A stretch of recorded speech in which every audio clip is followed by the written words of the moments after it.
മതമാകട്ടെ, സംസ്കാരമാകട്ടെ, മതമാകട്ടെ, എല്ലാം ഉരുത്തിരിഞ്ഞു വരുന്നത്, ഉത്ഭവിച്ചു വരുന്നത് മനുഷ്യന്റെ ഹൃദയത്തിൽ നിന്നാണ്. It is like looking at a bouquet of flowers and telling the red rose that we don't like that you are red, we want you to be white.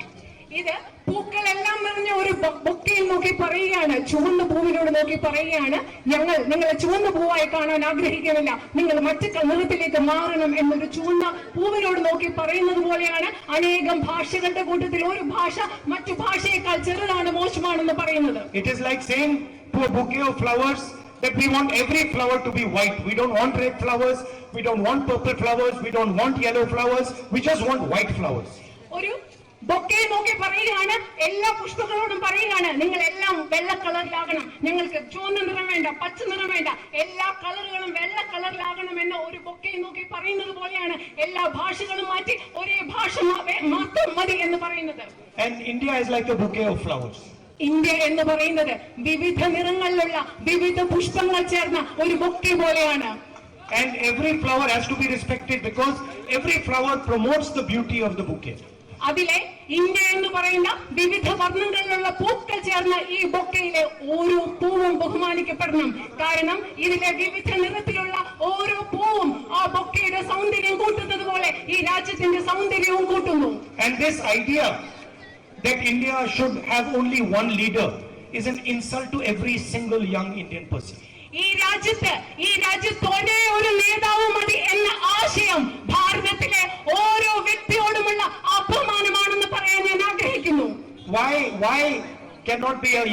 Why can a young boy or girl who is in her school not be a leader? എന്തുകൊണ്ടാണ് ഒരു സ്കൂളിൽ പഠിക്കുന്ന ഒരു ചെറുപ്പക്കാരനായ പെൺകുട്ടിയോ ആൺകുട്ടിയോ എന്തുകൊണ്ട് ഒരു നേതാവായിക്കൂടാ? എന്തുകൊണ്ട് ഈ രാജ്യത്തിന്റെ നേതാവായിക്കൂടാ?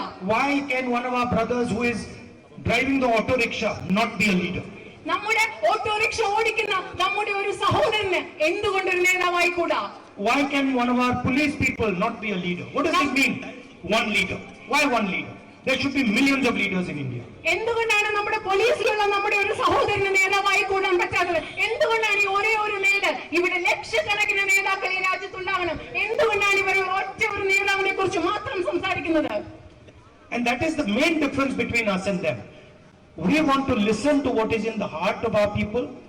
We want to love and respect their beliefs, their language, their religion, their culture, and they want to impose something from the top. ഇതാണ് ഞങ്ങളും ബിജെപിയും ആർഎസ്എസും തമ്മിലുള്ള അടിസ്ഥാനപരമായ വ്യത്യാസം. ഇന്ത്യൻ നാഷണൽ കോൺഗ്രസ് ഞങ്ങൾ ആഗ്രഹിക്കുന്നത് സാധാരണ മനുഷ്യരുടെ ഹൃദയത്തിലുള്ളത് കേൾക്കാനാണ് ആഗ്രഹിക്കുന്നത്.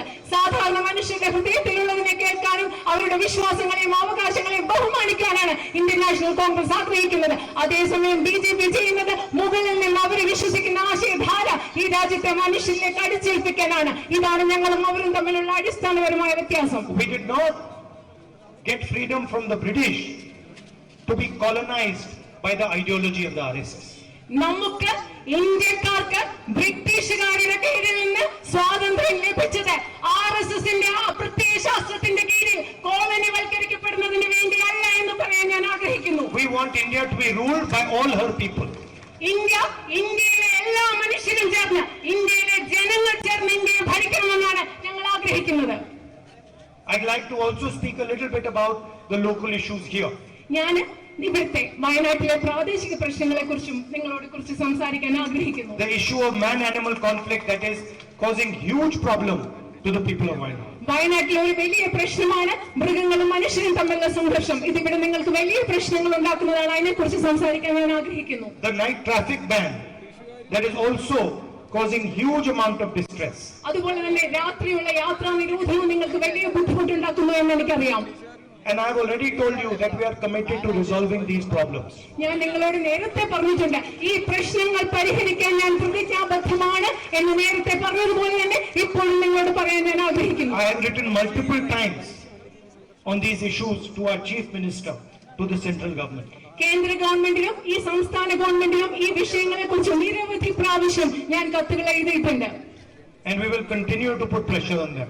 അവരെ സമ്മർദ്ദം ചെലുത്തി ഈ വയനാട്ടിലെ പ്രശ്നങ്ങൾ പരിഹരിക്കാൻ അവർക്ക് നിരന്തരം അവരിൽ സമ്മർദ്ദം ചെലുത്തുമെന്ന് ഞാൻ നിങ്ങൾക്ക് ഉറപ്പ് നൽകുന്നു. It is a complicated issue, but we are going to resolve this issue with you together. ഇത് അല്പം സങ്കീർണമായ ഒരു പ്രശ്നം തന്നെയാണ്. പക്ഷെ നിങ്ങളോട് ചേർന്ന് നിന്നുകൊണ്ട് നമ്മൾ ഒരുമിച്ച് നിന്നുകൊണ്ട് ഈ പ്രശ്നം പരിഹരിക്കാൻ പോവുകയാണ്. Thank you very much. വളരെയധികം നന്ദി. Thank you. I was telling Venugopal when I landed today. I was telling Venugopal when I just landed today that whenever I am going towards Wayanad, I feel I'm going to my house. ഞാൻ ഇന്ന് ഇവിടെ ഇറങ്ങിയപ്പോൾ ശ്രീ വേണുഗോപാലിനോട് പറയുകയായിരുന്നു, എപ്പോ വയനാട്ടിൽ പോകുമ്പോഴും എനിക്ക് എന്റെ വീട്ടിൽ പോകുന്ന പോലെയാണെന്ന് അദ്ദേഹത്തോട് പറയുകയായിരുന്നു. Now I'm going to pressurize my mother to come here and stay with you for 1 week or 10 days. ഇപ്പൊ ഞാൻ തിരിച്ചുപോയ എന്റെ അമ്മയോട് ഇവിടെ വന്ന് നിങ്ങളുടെ കൂടെ ഒരാഴ്ച താമസിക്കണം എന്ന് ഞാൻ എന്റെ അമ്മയെ അതിനു വേണ്ടി നിർബന്ധിക്കാൻ പോവുകയാണ്. 10 days. No, I would tell her to come for 1 month, but she has slight problem with humidity. അമ്മയോട് ഞാൻ കുറച്ച് ഇവിടെ 1 മാസം താമസിക്കാൻ പറയണമെന്ന് എനിക്ക് ആഗ്രഹമുണ്ട്. പക്ഷെ ഇവിടുത്തെ ചൂട്, ഹ്യൂമിഡിറ്റി, ഈ വിയർപ്പൊക്കെ കാരണം അമ്മയ്ക്ക് കുറച്ച് ബുദ്ധിമുട്ടുണ്ട്. But I told her you are missing the most beautiful place on earth. ഞാൻ അമ്മയോട് പറഞ്ഞത് എന്താണെന്നറിയോ, അമ്മ ഇവിടെ വരാതെ ഇരിക്കുമ്പോൾ ഈ ഭൂമിയിലെ ഏറ്റവും മനോഹരമായ പ്രദേശമാണ് അമ്മ ഇവിടെ വരാതെ മിസ് ചെയ്യുന്നത്, അമ്മയ്ക്ക് നഷ്ടപ്പെടുന്നതെന്ന് ഞാൻ അമ്മയോട് പറയാറുണ്ട്. Finally, there's also the issue of Nilampur Railway. Nilambur റെയിൽവേയുടെ പ്രശ്നവും നിങ്ങൾക്കുണ്ടെന്ന് ഞാൻ മനസ്സിലാക്കുന്നു. And that is very easy. When we come to power in Delhi, that is very easy for us to do. ആ പ്രശ്നം പരിഹരിക്കുന്നത് നമ്മൾ കേന്ദ്രത്തിൽ അധികാരത്തിൽ വരുമ്പോൾ നിലമ്പൂർ റെയിൽവേയുടെ പ്രശ്നം പരിഹരിക്കുന്നത് നമ്മളെ കൊണ്ട് വളരെയധികം എളുപ്പമാകും. The reality is that because we are not in government in Delhi and we are not in government in Kerala, both these governments are doing stepmotherly treatment to Wayanad. This is a fact. അതായത് കേരളത്തിലും കേന്ദ്രത്തിലും നമ്മൾക്ക് അധികാരമില്ലാത്തത് കൊണ്ട് ഈ രണ്ട് ഗവൺമെന്റുകളും, സംസ്ഥാന ഗവൺമെന്റും കേന്ദ്ര ഗവൺമെന്റും, നമ്മുടെ ഭാഷയിൽ പറഞ്ഞാൽ ഒരു ചിറ്റമ്മ നയമാണ് വയനാടിനോട് എടുക്കുന്നതെന്ന് എനിക്ക് പറയാതിരിക്കാൻ വയ്യ. And we are going to come to power both in Delhi and in Kerala, and we are going to resolve this issue for you. ഞാൻ നിങ്ങളോട് പറയാൻ ആഗ്രഹിക്കുന്നു, കേന്ദ്രത്തിലും നമ്മൾ അധികാരത്തിൽ വരാൻ പോവുകയാണ്, കേരളത്തിലും നമ്മൾ അധികാരത്തിൽ വരാൻ പോവുകയാണ്. ഇവിടെ രണ്ടും അധികാരത്തിൽ വന്ന ശേഷം ഈ പ്രശ്നങ്ങൾ നമ്മൾ പരിഹരിക്കുന്നത് തന്നെയായിരിക്കും. And finally, one thing I don't understand. I understand that the night ban is a complex issue. It's true. I understand man-animal conflict is a complex issue, but medical college is a simple issue. എനിക്ക് മനസ്സിലാവുന്നുണ്ട്, മൃഗങ്ങളും മനുഷ്യനുമായിട്ടുള്ള പ്രശ്നം ഒരു സങ്കീർണമായ പ്രശ്നമാണ്. രാത്രി നിയോജനം ഒരു സങ്കീർണമായ പ്രശ്നമാണ്. പക്ഷെ മെഡിക്കൽ കോളേജ് എന്ന് പറയുന്നത് ഒരു ലളിതമായ പ്രശ്നമാണെന്നാണ് ഞാൻ It's an easy issue to resolve. അത് പരിഹരിക്കാൻ ഏറ്റവും എളുപ്പമുള്ള ഒരു പ്രശ്നമാണ്. And I have written so many times, to the Chief Minister, please resolve this issue. This is not such a complicated issue, but for some reason, it just keeps getting postponed, slowed down, and this is really not fair. ഞാൻ ഒരുപാട് പ്രാവശ്യം കേരളത്തിലെ മുഖ്യമന്ത്രിക്ക് എഴുതിയിട്ടുണ്ട്, ഇതൊരു സാധാരണ പ്രശ്നമാണ്, ലളിതമായ പ്രശ്നമാണ്, ദയവായി എന്തെങ്കിലും ചെയ്യുക ഈ പ്രശ്നം പരിഹരിക്കാൻ. പക്ഷെ എന്തൊക്കെയോ കാരണങ്ങൾ കൊണ്ട് ഇതിങ്ങനെ നീട്ടി വെക്കുകയാണ്, എന്തൊക്കെയോ കാരണങ്ങൾ കൊണ്ട് ഇത് നടക്കാതെ പോവുകയാണ്. So again, what does he say? It's not a simple issue, it's a serious grave issue. No, it's a very grave issue. But it's an easy issue to resolve. Rahulji പറഞ്ഞത് അത് വളരെ ഗുരുതരമായ ഒരു പ്രശ്നമാണ്, പക്ഷെ പരിഹരിക്കാൻ എളുപ്പമുള്ള പ്രശ്നമാണ്.